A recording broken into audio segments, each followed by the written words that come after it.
Hey guys, we're back. That's right. Retro Bliss Rewind is back after a month hiatus. We are back with a great podcast, and I can't think of a better way to do it than to talk about the BACKBIT Multicart. We're going to do that. Before we do, I want to give some love out to the Cincinnati Reds, specifically to my boy Pete Rose. For those of you, I know this is a retro gaming channel, but my boy Pete Rose passed away yesterday, and that's it's kind of a sad day in the city, so I just have to do that. But anyway, I'm going to bring our boys and Evie into the studio. So here is Mike, and Brian, and Evie. Hi, Evie. How are you? Hello. Hi. Thank you for coming. She has developed this awesome multi-cart. Let me tell the story how I found out about this. We were talking about multi-carts. Brian and I were talking about this some time ago, and he was telling me, because I had a Harmony cart for my 2600, and he was telling me about this BACKBIT and how you could swap out the adapters and whatnot. And I'm like, say what? So he is that exactly how you said it? Say what? Say what? So anyway, he steered me to Evie's website, and I was checking her stuff out, and I thought, well, so I picked up one with a couple of the adapters, and man, that was that. I just started. I fell in love with it, and I ended up getting a third adapter, and then I just recently picked up a couple more. And so we're going to just talk about this, and we're going to let you guys ask questions. And so what I want to do is I want Evie to tell us her story and how she thought of the idea. I don't really we don't need to go into too many of the technical aspects of it, because, guys like me, we don't want to go over my head too much. I want to hear the technical sides. I know. Yeah, we can be technical. Well, you can to a point. You can to a point. But, just, as far as the how many pins and all this other stuff. But anyway, tell us your story, Evie. How did you come about this? Okay, so I don't know how far back you want me to go, but as basically, far back as you want to go. It was a warm day, September 1930. Yeah, exactly. Okay, so the first BACKBIT cartridge was for Commodore 64, and that came about because I was working part-time at the Maid Museum in Oakland, California, at the front desk, because obviously a software engineer who's unemployed has nothing better to do than to work at a retro games museum. So they had all these Commodore 64s in the back that just weren't working or weren't plugged in. I just thought it'd be cool to get the Commodore set up, because that's like that's the machine from my youth that I probably spent the most time playing games on when I was at home. It's like my friends had Sega and Atari and this and that, and at home I just had Commodore. And later PCs, of course, but yeah. So that was when I started having the interest of like repairing Commodores, and I bought some various hardware, and it just wasn't doing exactly what I wanted it to do. Like I had a Easy Flash 3 cartridge where you could play cartridge games, but only put like 8 at a time on there. And then I had the SD2 IEC, which would load some disc games, but had some issues with protected games, and of course, like, just loading a game off the floppy drive was not going to be ideal.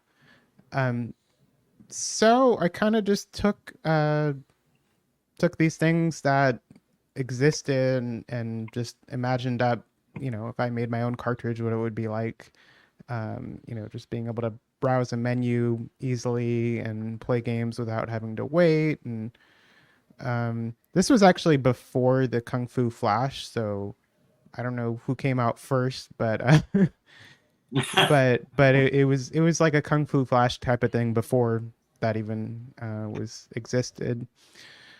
And then from there, I thought, well, if I can do this for Commodore 64, why not other machines? So then the next one after that was either Plus 4 or Atari 8-bit.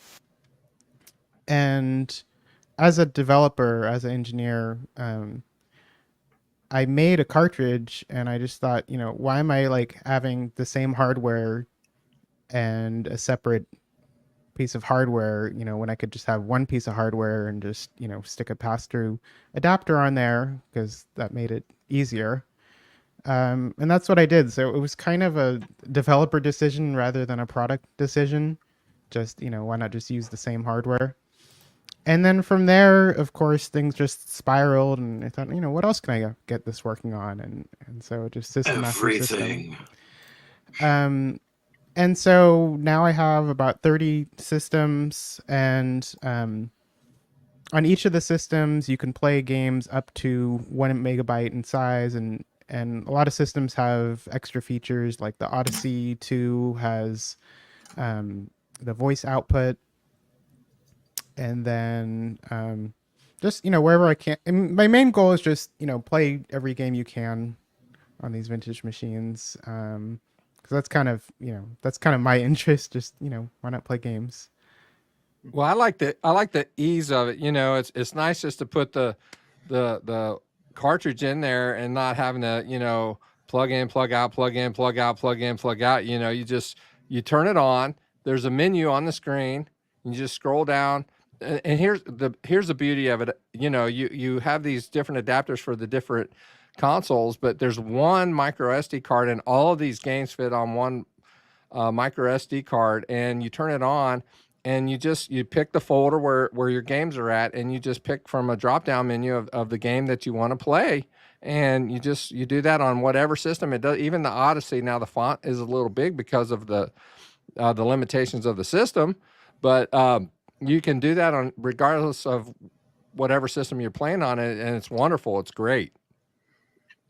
And that's oh, go ahead.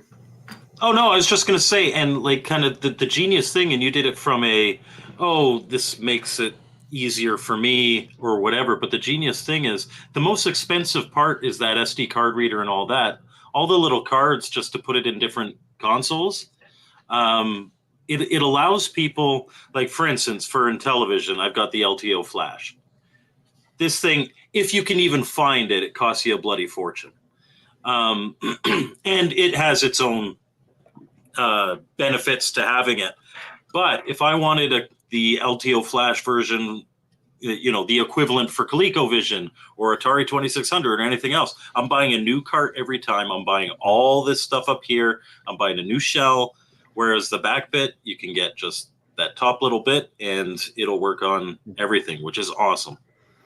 Right. And I was going to say, and that what got me into your product was because for what exactly Mike said, I was looking for an Intellivision flash cart because it's like, man, I want to test some things and I don't have a flash cart for this. And again, some of the other options are not available right now. And I came across just doing some searching online, found your product, and it's great because again, it's, you have just the core unit. And if I'm wrong on any of this, tell me, but I believe this is $129, and that price includes one of the actual adapters. So cut off Evie. Sorry.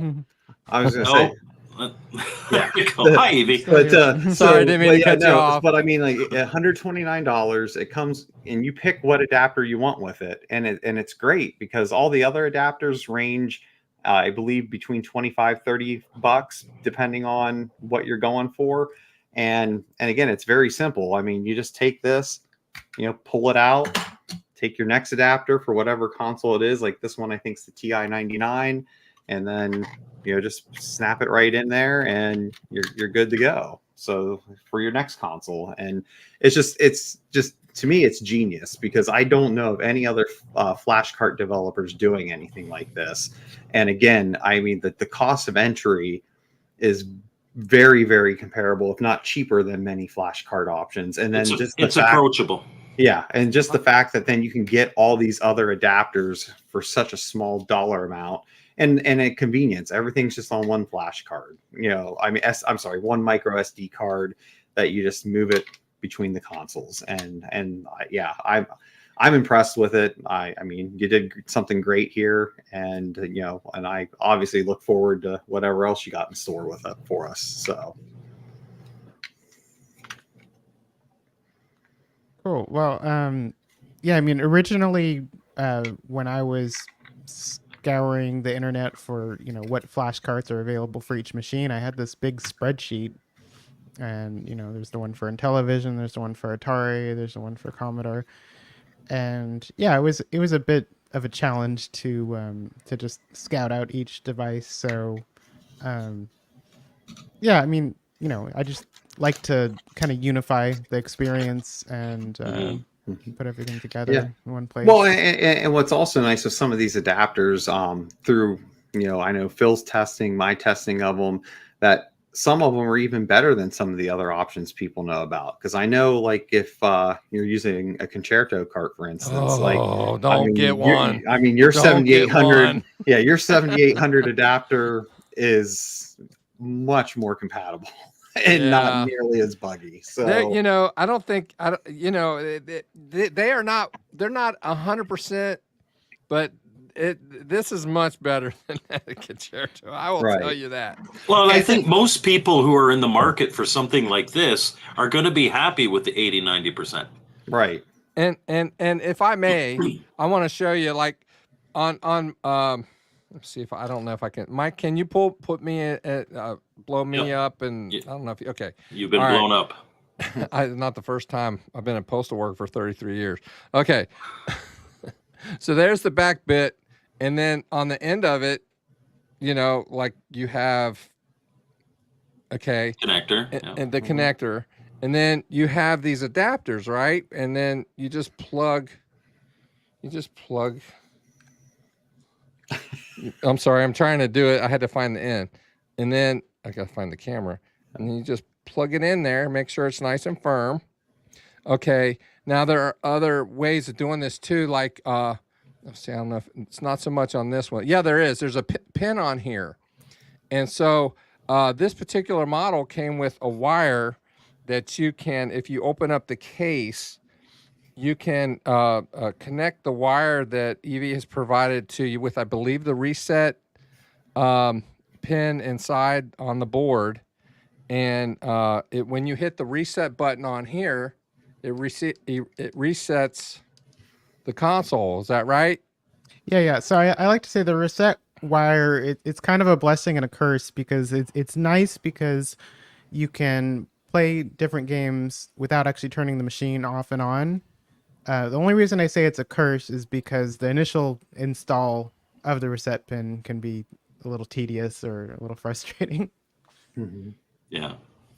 Well, and the other thing I like is some of your adapters too. I mean, at least from my own hunting, like for some consoles, I mean, yours was the only option I saw, like whenever I was looking for the Coco, I mean, yours was the only one I saw. I didn't see like another one out there for that. And I think that's, again, another beauty that I think someone else has also mentioned, in our chat, that like, this thing is great for those obscure, computer or game consoles that, that first, second, and even to some extent, because I know you got like Master System and stuff. So, kind of starting to get into that third gen. And no, I just... like I said, it's real interesting to hear your story that, you did this out of convenience for yourself, but honestly, that convenience for yourself made a convenience for your consumer as well. So. And it's such a blessing to the retro community. So here's a comment from Cannabis Kid. Has there ever been any thought of doing a BACKBIT for portable consoles? So the real challenge for portables is just size, because you see how big the BACKBIT cartridge is, and that's as small as that cartridge can be, given just the internals and given the connector. Probably I speak from a critical place, not because I dislike the BACKBIT cartridge, but I've seen all the flaws and had to deal with all the issues that come up. And so currently, I would say my biggest frustration with the cartridge is just the 40-pin connector. because there was a time in the past where I actually enjoyed doing the soldering all myself. But you can see I came out with the DIY option because it's actually, like, for me now, the soldering has become quite tedious, and there's a point where I don't want to have to do the soldering anymore. But I still want to be able to offer these. Yeah. So there are some ideas I have, like it would be possible to do some kind of pogo pin connector. But it's really, I don't have a roadmap for that right now, because I have been focused on some other different yet related things. Okay. Well, hey, I think you just segued to a good point then. Mhm. What Yeah, exactly. what are some of these Okay, new so things you got coming? about 6 months ago, someone put a bug in my ear of, why don't you do the Neo Geo? And at the time, it was like, okay, 200 pin cartridge, that seems kind of crazy and definitely won't work with my current hardware. But the more I thought about it, the more I thought, oh, this actually would be a good challenge. Working with something that's faster, requires more resources, and oh yeah, the 199th one, not so fun. Yeah. So, and not only that, but the other thing I really like about the Neo Geo is that the games really have a lot of great design to them. I mean, I know, like, a lot of the older generation games, are just pixels on the screen and squeaky sounds, and you can have fun with it for a while, but it doesn't leave much to the imagination. It doesn't lend much to the imagination. But Neo Geo, you've got these whole kind of saga stories embedded into the games. And it's definitely a strong bias towards Japanese influence characters with the fighting games and the shoot 'em ups and all that. But it's a fun system, and I think anyone who was around in the '80s or in the '90s playing games on their Sega and Nintendo kind of certainly had a little fantasy for the Neo Geo and saw it in magazines, and maybe I can played a play few Metal games in Slug that. at home. Yeah, arcade perfect ports, but it only cost you $200 a cart back then, which is what, like $500 today per cart. So I've been working on the Neo Geo for several months, and I'm at the point where I have a beta I'm gonna send to a few people. And I'm thinking about doing a Kickstarter, just because this is going to be the first time I actually, like, try to do a genuine professional product, Mm.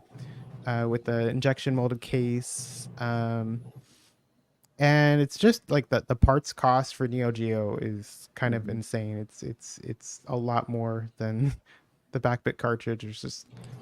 I mean, it's about an 80-bit bus in total as far that goes to the cartridge. So you can expect to hear more announcements on that in, I don't know, sometime in the next month or so. So that's kind of where my brain has been over the last few months, just putting a lot of work into that. Now, will that be just the AES, or will it also work on the MVS? So it's starting out just being the MVS, but I have a pass-through adapter, or not exactly pass-through, but a pretty simple adapter that'll make it work with the AES as well. And I don't know. There's so many variables that just, when I announce the thing and people start talking about it, I'm sure I'll have another 50 ideas of what to do next and how to approach it. Oh yeah. The Well, hey, if you ever need a tester for it, I have an AES and an MVS. I have no. So do I. Send it my way. Okay. It'd be nice. It'd be nice on the card if it had the little button to add your coins. Oh, don't have that yet. Dilly, dilly, dilly. I thought you can have that on the controller. You can, yeah, you hit the can. You controller. can. You'd have it with an MVS. You just have to wire it up so that you can do that. Well, if you have a consoleized MVS, you can do it from the controller. Oh yes, yeah. So then the other big project I've been working on is the next iteration of my chip tester. And so this is a device that'll test dual inline package chips up to 48 pins. And I actually stopped selling it a couple of months ago because I reached a point where I said, I really want to make a new version. And being an engineer, I'd rather just work on the new version than keep hawking the old version. So that's why I stopped selling it. So that is in the works, and the main differentiator between the new version and the old version is that you'll be able to work with chips at any voltage. For example, like EPROMs that need 18 volts to program them, or older chips that need 12 volt and -5 volts. And then it'll also be able to support CMOS chips that need a true 5 volt. So I'm getting into the technical weeds here. That's But okay. just Especially, basically, we've got a guy here that loves the technical. Where this spiraled from is that people were having issues testing DRAM, and I figured out that my version 2, as opposed to my version 1, had a slower edge on the signals because it has this automated power routing, which adds a little capacitance. And this was a big learning phase for me.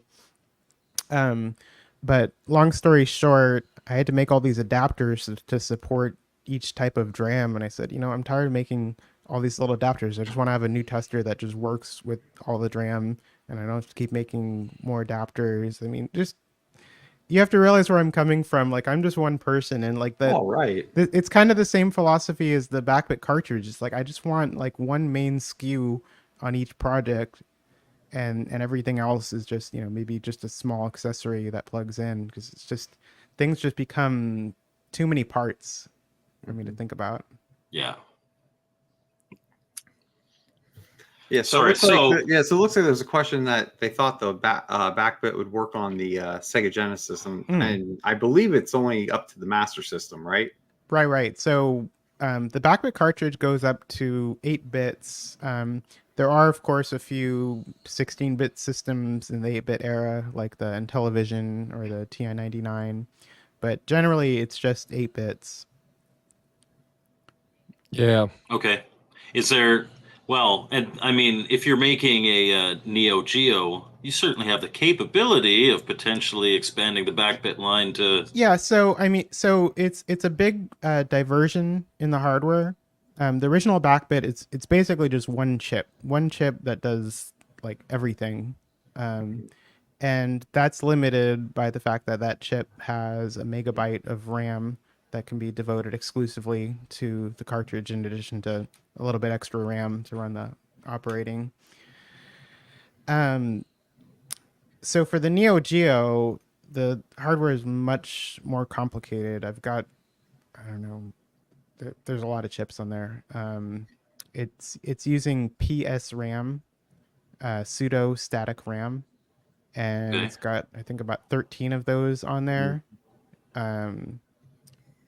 Well, yeah, anybody who's seen the inside of a Neo Geo cart knows it's just rows of chips. I mean, it's literally an arcade board in a cartridge shell. I mean... Yeah, so I've got rows of level shifters, and, I got a lot of people saying, oh, you got to use level shifters because there's a lot of, like, there's a lot of these cheap carts that you can get on AliExpress, and they don't even bother using level shifters, and so they're running 5 volt into something that should only be 3.3, and I don't know,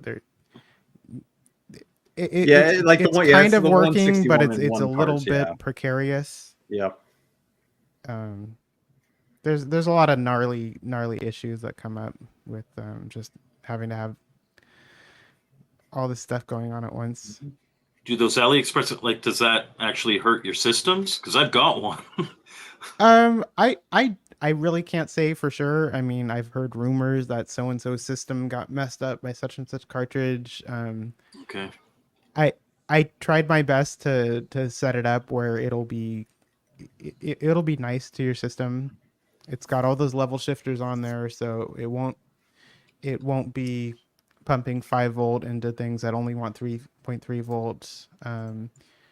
And yeah, I mean, just... Okay. Yeah. But yeah, now Mike's scared. He's like, oh no, am I destroying my Neo Now I'm Geo? not going to use my 161 in one. I mean, I find a lot of times with these vintage machines, like you just put something in there and something in your machine blows up and it's not necessarily connected. Well, yeah, I mean, might they're just be that you haven't used 35-year-old systems now.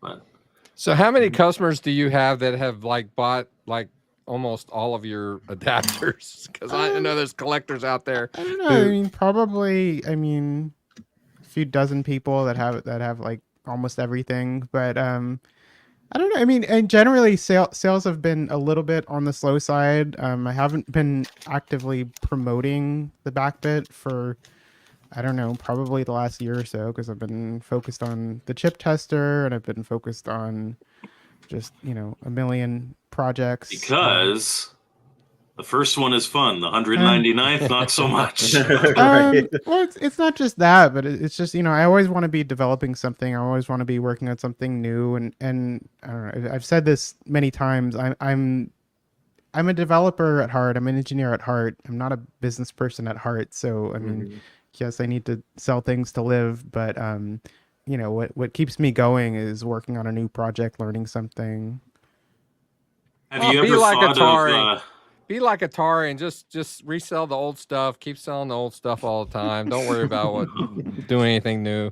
Have you ever thought of partnering up with somebody who maybe could outsource manufacturing and they do like all the marketing and all that? Like, have you ever thought of making this even bigger than what it is? I mean, I already outsourced the manufacturing to China, just because. Well, yes. I mean, you don't want to manually solder all that yourself. I mean, you know, it's funny because the idea of a professional product it's something that it's a little bit foreign to me.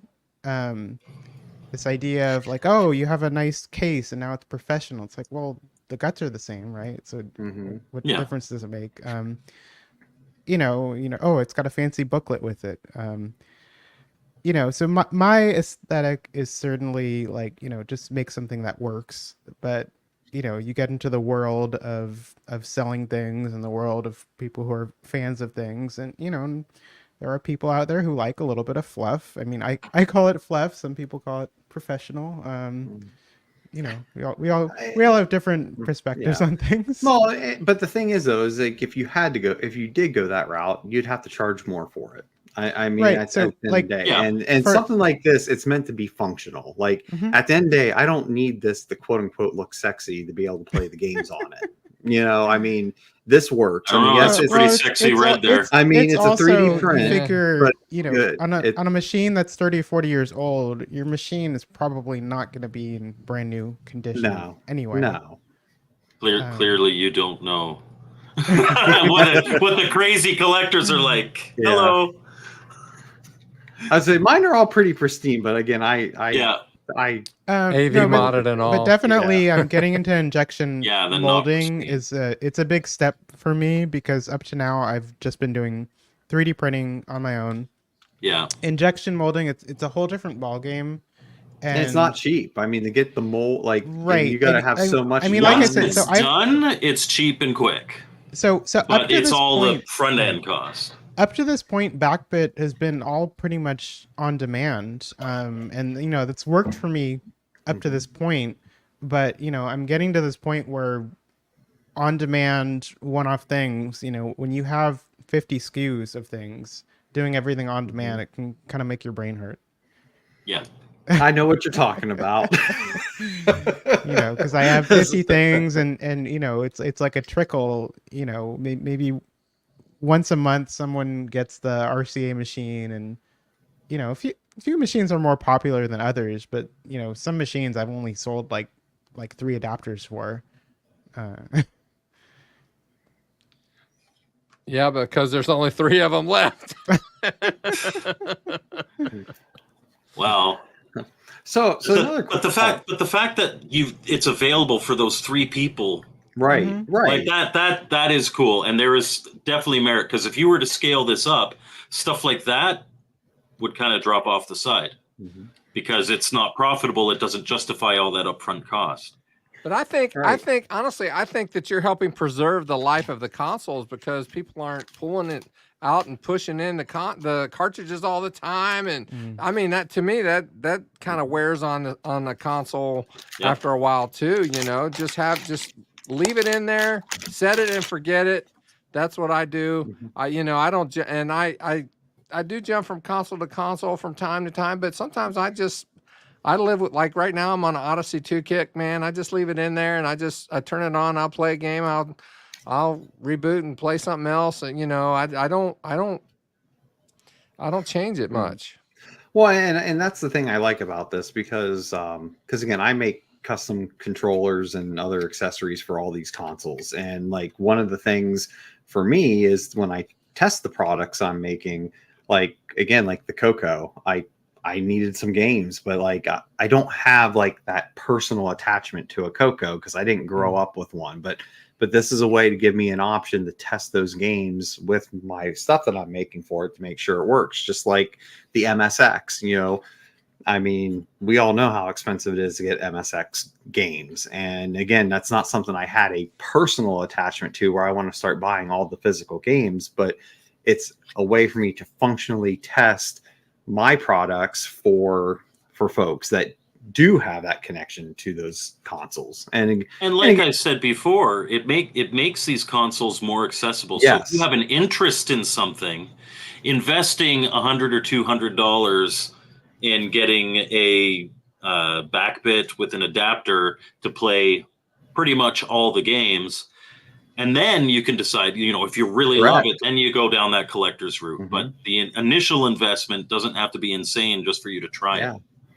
And again, and I'm actually impressed at a number of the Coco and MSX games, now that I've been able to play them. So now let me ask something that we haven't really talked about, and I actually didn't mention this to the guys prior to the show, is something that you have on your website is you have a forum set up for people to talk about. So people that have, and they're set up per cartridge. So, like if you have a ColecoVision or an Atom computer, if you have issues or you want to talk about it, you have it set up and, people get on there and they talk. So how has that seemed to be working for people pretty good? Yeah, it definitely helps me because I don't have to repeat myself as much. And, some of my regular customers will be on there, or I should say regular users will be on there, and they'll help other users with things they've already figured out. Forums for tech stuff like that are invaluable. Definitely, I'm not the best at keeping up with documentation just because, you're working on something that's constantly changing, and, so the document, I would say the forum acts as a pretty good kind of repository for documenting things. So this is the forum. There are different areas for different consoles. With the amount of posts in each forum, you can tell how popular each system is. Yeah. Obviously the Commodore 64 is more good marketing research. The Creative Vision's not getting any love. But yeah, I mean, that's pretty, Intellivision's getting quite a bit, yeah. So I think that's really cool. So yeah, I just thought I wanted to bring that up because I had sent you an email asking about that, and then after that I was like, oh, there's a forum here. I guess I should check that out first. But you're that typical guy that asks without looking first. Yeah, I'm the one. So one thing because I know I was told the wait for the show on this one. So I think now might be a good time to ask now. Is just so like I said, whenever I got it was initially for the Intellivision, and like I said, I now have a dozen different adapters. And but again, going back to the Intellivision, I know one thing with it is that it does not seem to play a lot of the homebrew games. Is that something that's going to be JLP cartridges? Yeah, exactly. JLP games. So JLP. So I do support JLP. I support JLP RAM. I support some of the functions like I think the pseudorandom number generator. The one thing I don't support currently on JLP is running ARM code. And that's because that depends on having a very specific SKU of ARM chip on the cartridge that has a very specific memory map. So it would be possible in theory to emulate that using like some kind of ARM virtual machine. It gets tricky to do running, trying to do an ARM emulator from in a different ARM SKU. It's just kind of it. Yeah, it just gets down to it gets very difficult to emulate very specific hardware. If there's a call of, you need to poke this address and you need to get this response, that's something usually I can do, but it's like you have to implement this full ARM, very specific ARM CPU that has this specific memory map. That gets to kind of the limits of how much time I want to spend on something. Yeah, of because course I know especially. Sorry. Yeah. I know especially the Intellivision community is dying for something that'll a flash card that'll play all the homebrew games. Because, like I said earlier, the LTO flash, while brilliant, Joe Zbishak, Joe Z isn't making them anymore. And Yeah, he may, but as far as an option, so one thing that is kind of new for me is working with FPGAs. So when I started on BACKBIT, it's all I knew was CPUs, and it runs on an ARM CPU. In the last year, I've been forcing myself to do some FPGA development, and I have a few prototypes, but the first product that I'm going to come out that actually uses FPGA is going to be the Neo Geo cartridge. But at some point, I certainly would consider going back and making like a revised BACKBIT cartridge that runs an FPGA that can do more things, that's more capable. Yeah, like replicate that ARM chip. Yeah, exactly. Yeah. No, that would be great because to Mike's point, like right now, just that's one struggle in the Intellivision community, that there's all this great homebrew, but to actually be able to play it on original hardware, unless you have physical copies of it available to buy, you have no great way right now to play it on original hardware if you're just wanting something like a flash card method. So yeah, especially because ROM sales are actually kind of going up, aren't they, Mike? They're growing. They're definitely growing. I mean, there were some new Intellivision games that they just released at Portland Retro. I know. I was hoping to get one of them, but our friend Casey bought them all. So yeah, he bought. Well, he bought one for me. He bought one for me, and he said that you asked too late. Yeah, I did. I asked too late. It sold out. But it will be coming out on Intellivision Revolution, so don't you worry. But yeah, good. So when do we think we're going to see the Neo Geo Kickstarter then? What do you think? Very soon. So I just got my first very, very exclusive small batch of beta cartridges. I literally just made a run of 5 cartridges. And so I'm going to send those out to a few people and just get some initial impressions and, things I might want to change. And just figuring out if there are variations of the hardware that need different kind of support. So probably sometime within the next month, you'll hear something. I mean, as you can tell here, I've got a studio now. I don't have to do these podcasts or webcasts out of my bedroom anymore, which is really nice.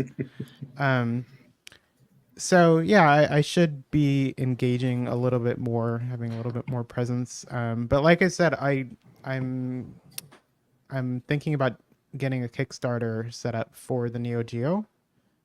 That would be great. Yeah. I mean, basically the hardware is like 99% done. There's just a few. There's like 3 games I need to do some tweaks to support. And then the link cable is a little bit of a nightmare, but I think that's almost done.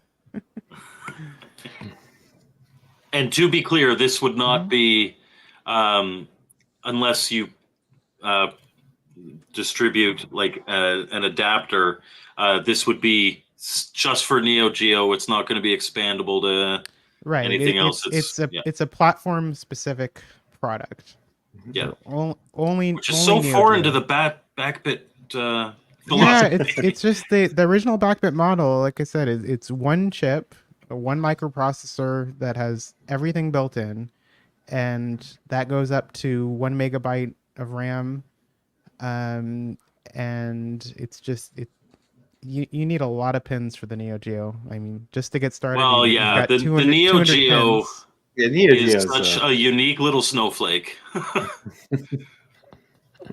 now, with you saying that you're looking into FPGA options Mhm. and maybe a possible reiteration of a backbit, Mhm. do you think that would ever have you start expanding into other console, like other generation consoles, maybe into the Um, 16-bit era and things like that, or a not? lot of it just has to do with like development time because for the 8-bit systems, what I like about a lot of the 8-bit systems, like as a developer, is you're just basically plugging in a ROM chip to the system, um, and that's a nice thing to be able to have. When you get into like Nintendo NES, there's like 100 something different mappers Yeah, just for the there's the commercially numerous ones. released Yeah, stuff. yeah. Uh, have I taken? I have been to. I am going regularly to Vintage Computer Festival West, and now the new Southern California one, Okay. which is just going to be the second one coming up in February. So yeah, if you want to see me in person, I'll be at next February. I guess it's probably President's Day weekend. I'll be at VCF SoCal, and I think they're Okay. already Well, selling tickets for that. maybe you can drive up to Portland next year. Maybe. I mean, I do have a sister that lives in Portland, so that is an option. Like I said, it's the whole like thinking long term. Yes. I've been very much like on demand, short term focused. With the million things going on. So Portland Retro, I mean, if you want a booth, you do have to book it like I don't know, at Way in least advance. way in advance, at least like 6 months in advance, and so it's a bit of a commitment. I don't know. I mean, like, so as far as Vintage Computer Festival, so I've been doing speaking, which is actually more enjoyable to me than doing a booth because I don't really love being stuck behind a booth for like for a day straight. But I do Well, you should enjoy get Portland to bring you in as a guest.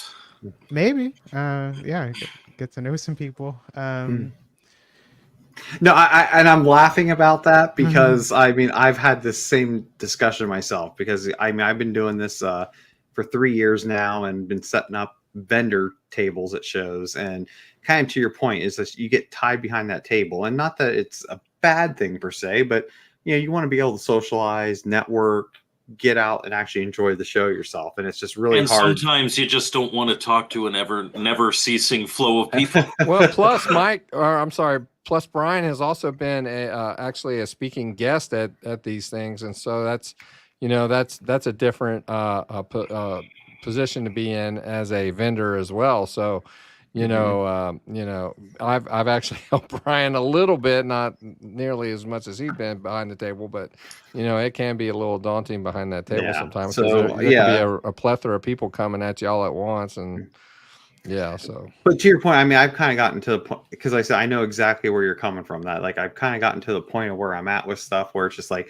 having that more, guest role, maybe having an experience thing where you get to speak on some stuff, on some panels, things like that, is a lot more, beneficial than just having a vendor table. So I completely get it because I've been going back and forth in our own chats with that a lot here in the last couple months. So. Well, Mr. Postow's happy to watch your stuff for you, Brian. Yeah, I bet you would. And Evie, if you, because I'm planning on going to Portland next year. If you go to Portland, I'll watch your booth. It's okay. You might be missing a few adapters afterwards, but just one of each. Well, I'm not going to be greedy. I have to say, I really like I've only done speaking at VCF twice now, and I actually really kind of prefer doing speaking as opposed to running a booth, just because I put together a presentation, I stick to the presentation. I kind of learned something by taking the experience I've had and the knowledge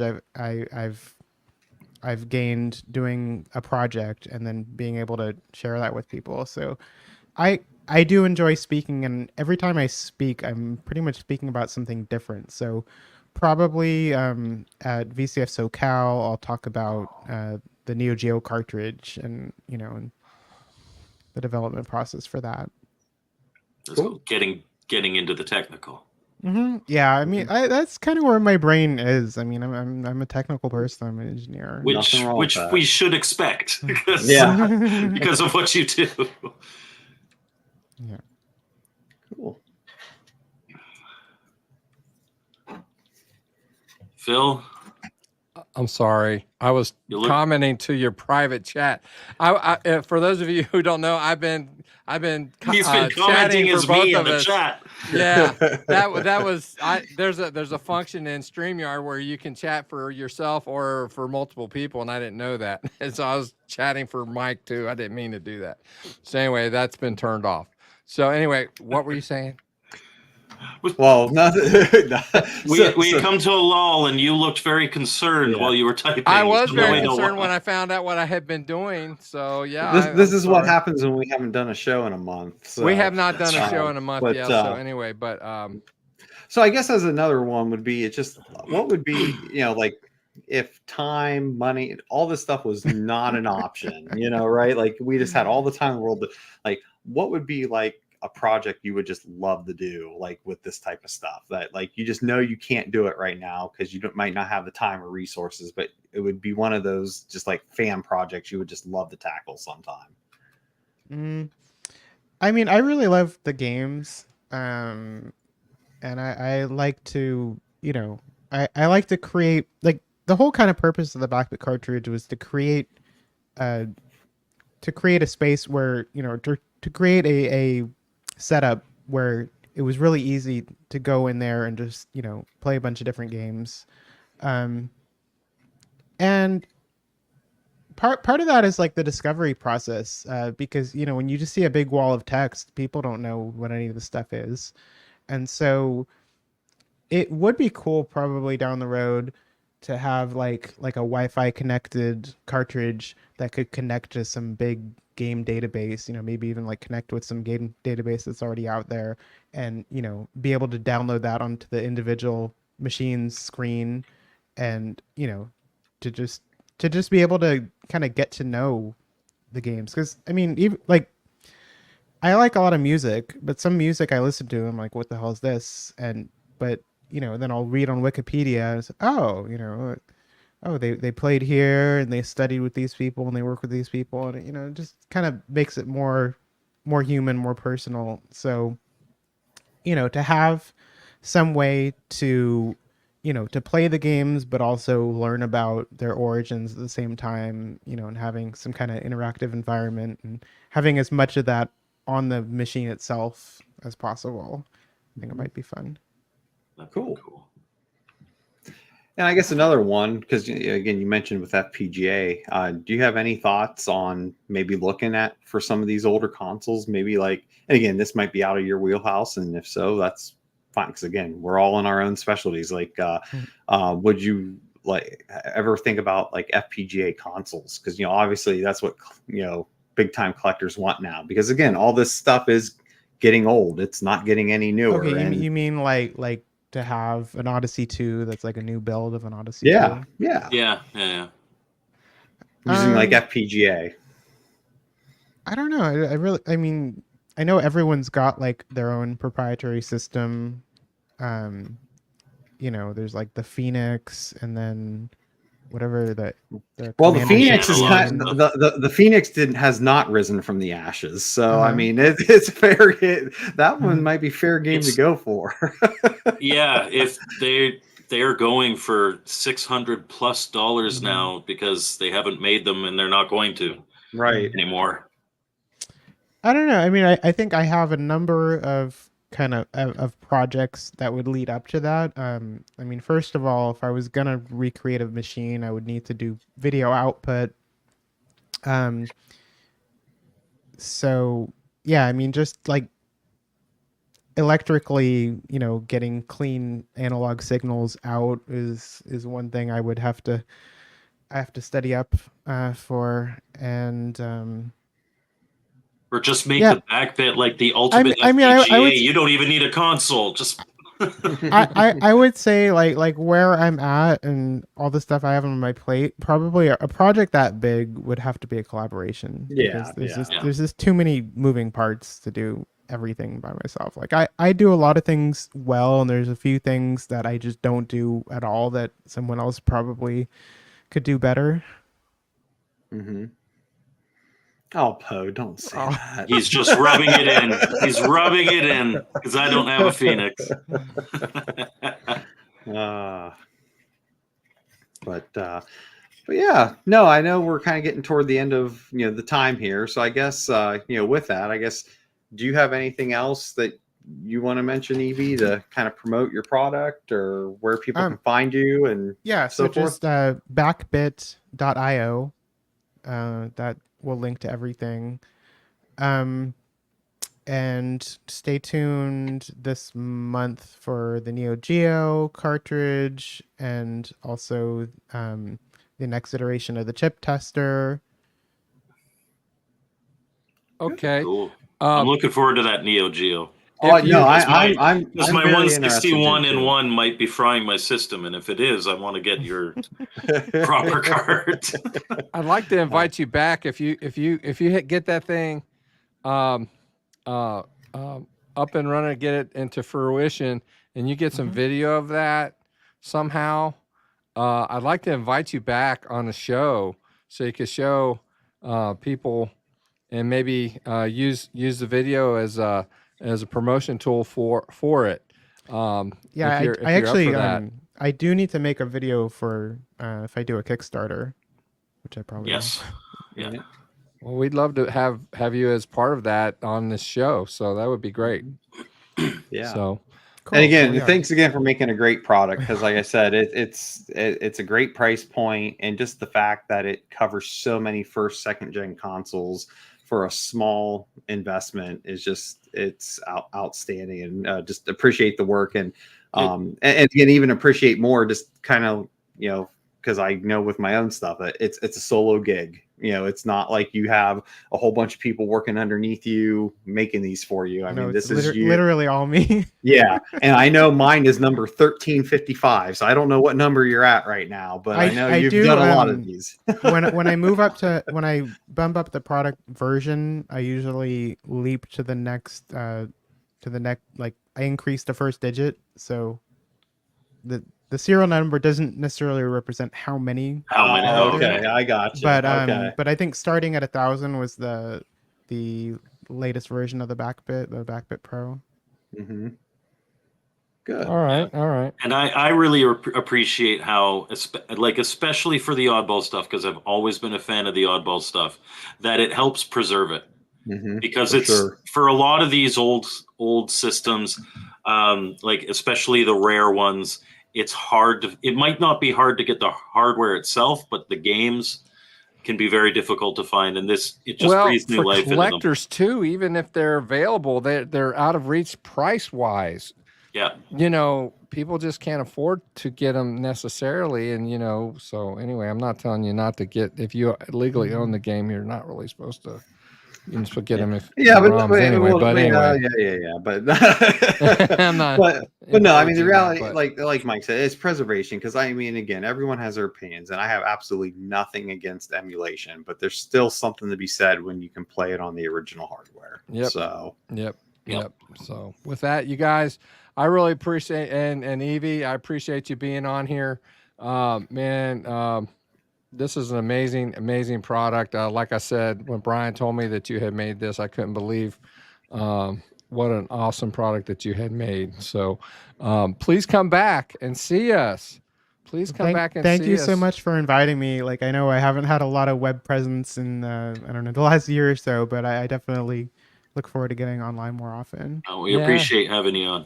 Yeah, So, thank you. All right, and be sure to stay in the green room. We want Yes, to talk to you gotcha. back in the green room. So let me make sure. Like I said, we haven't streamed in the last month. Make sure I get this ending right. So anyway, everybody, thank you so much for being part of the show, and thank you guys for watching, and thank you, Evie, for being part of the show. You guys have an awesome. We'll see you next time on Retro Bliss Rewind. Thanks. Take care. Bye.